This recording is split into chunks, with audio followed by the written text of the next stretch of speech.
Actually অনেকটাই আলাদা, মানে একটা ক্যারেক্টারটা যে ভীষণ শেডি বা ভীষণ লেয়ার্ড, সেটা খানিকটা আমরা ট্রেলারটা দেখে বা আগে আমাদের টিজারটা বেরিয়েছিল সেটা দেখে আমরা কিছুটা আন্দাজ করতে পেরেছিলাম।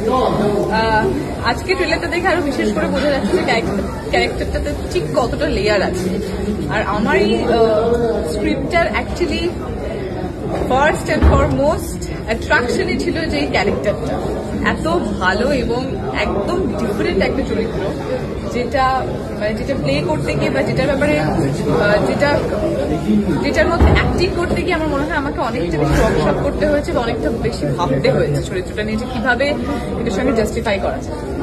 আর তোমার চরিত্রটা নিয়ে যদি কিছু একটু বলো, মানে কিভাবে আমরা তোমাকে দেখছি। অ্যাকচুয়ালি যেহেতু এটা সাসপেন্স, তাই আমি একটু ব্যাপারটাকে সাসপেন্সেই রাখতে চাইছি। আমি চাইছি যে দর্শক যখন স্ক্রিনে দেখবে, হলে গিয়ে যখন দেখবে, তখন তারা আইডেন্টিফাই করুক যে ক্যারেক্টারটা কি, কেন এবং কিভাবে। নিজেকে যখন এক এক সময় এক একটা লুকে দেখছিলে বারবার বিভিন্ন লুকে, তখন কেমন ফিল হচ্ছিল?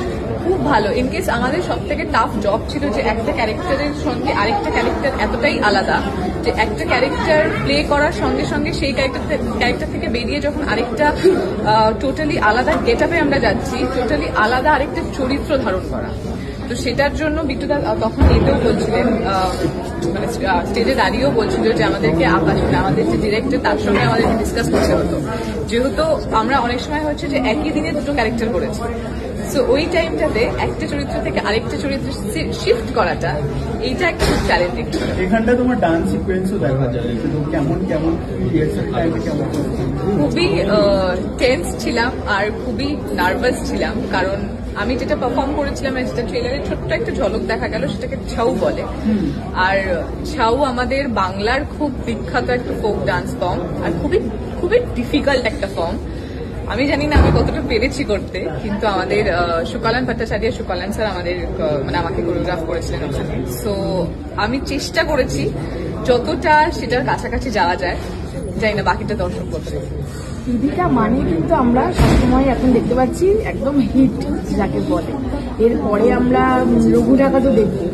তো তোমার কি মানে এই চরিত্রগুলো করতে গিয়ে নিজেকে কতটা ভাঙতে হয়, বা এরপর হিটের পর আবার একটা হিট দিতে হবে, এটাতে কতটা চাপ থাকে? ওরে বাবা, এটা একটা খুব ভারী প্রশ্ন হয়ে গেল। কিন্তু আমি যদি এই ভাইটাকে একটু সহজ করে বলি যে একটা ছবি বানানোটা আমাদের কাজ, একটা ছবিকে ভালো বানানোটা আমাদের কাজ, কিন্তু হিট বা ফ্লপ বা ব্লকবাস্টার বা সুপার হিট সেটা পুরোটাই ডিপেন্ড করছে দর্শকের উপরে। এই পুরো ক্রেডিটটা যে দর্শক ভালোবাসছে বা একটা ছবিকে এত ভালো রেসপন্স দিচ্ছে, এইটা পুরো ক্রেডিটটা দর্শকের। এই ক্রেডিটটা একদমই আমাদের নয়। আমাদের কাজ ভালো ছবি বানানো, আমরা ভালো ছবি বানাচ্ছি। সেরকমই যেরকম এতদিন ধরে দর্শক আমাকে এত ভালোবাসা দিয়েছে, সেরকম ভাবেই একটু ভরসা করে এই ছবিটাকেও দেখতে পারে। এই ছবিটাও সত্যি খুবই ভালো ছবি এবং একদম অন্য ধরনের একটা ছবি, যেটা এখনো অব্দি আমরা আমাদের ইন্ডাস্ট্রিতে দেখি। পরপর সুপারস্টারদের সাথে কাজ এবং রেটিংও থাকে কাজ, এটা নিয়ে অ্যাকচুয়ালি খুব ভালো লাগে, কারণ যখনই সুপারস্টাররা বা স্টারেরা কোনো কাজ করে, তখন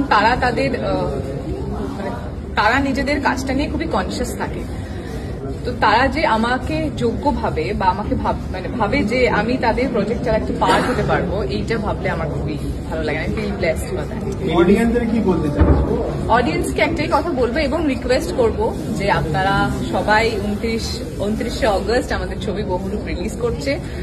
সবাই আপনাদের কাছের প্রেক্ষাগৃহে অবশ্যই আসুন, দেখুন এবং অনেক ভালোবাসা দিন। আমি এটুকু হলফ করে বলতে পারি যে ছবিটা আপনাদের খারাপ লাগবে না।